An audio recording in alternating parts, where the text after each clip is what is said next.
એવી પરિસ્થિતિમાં સીએ કર્યું છે, આપણે પણ કરી શકીએ જો પ્રેક્ટિસ કરીએ તો.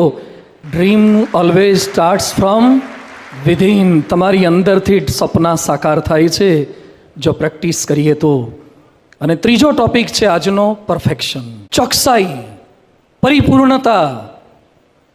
ભારતનો રાષ્ટ્રીય રોગ જો કંઈ હોય ને એ આળસ છે. ચાલશે 5નું એલાર્મ મૂકવાનું અને ઉઠવાનું હાથે અને બોલવાનું ચાલે હવે.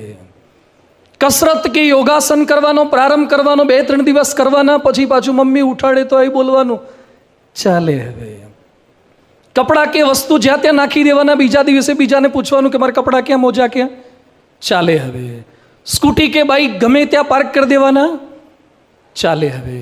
હોમવર્ક કે અસાઇનમેન્ટ કરો કે ના કરો તો એ ચાલે હવે. પછી આઈઆઈટી કરવું હોય ને આઈટીઆઈમાં જવાનું, બોલો હવે, ચાલે હવે. એમબીબીએસ કરવું હોય ને બીએચએમએસમાં જવાનું.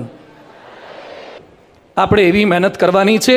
આપણા બધામાં ખૂટતું તત્વ હોય ને, ધારો કે અત્યારે સાંભળવા જ બેઠા છીએ, એમ ફેશન પરેડ તો નથી, અહીંયા કોઈ બીજો પ્રોગ્રામ તો નથી, પણ ઇન્ડિયન એક મેન્ટાલિટી, ચાઇનીઝ માણસો જે કામ હાથમાં લે છે ને, કેમ કરી બતાવે છે. ઇન્ડિયામાં આપણે બુલેટ ટ્રેન નાખવી છે, ગુજરાતમાંથી બોમ્બે સુધી પસાર કરવી છે.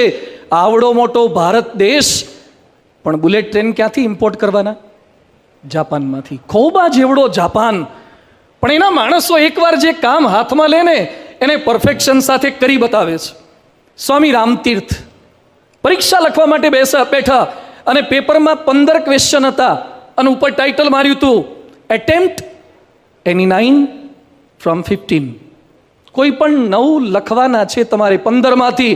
એણે 15 લખ્યા અને નીચે સૂચના લખી ચેક એની 9. 15 લખ્યા અને ઘણા તો ક્લાસમાં લખ્યા પછી બાજુવાળાને પૂછે લગભગ આ જ આવે છે ને કે.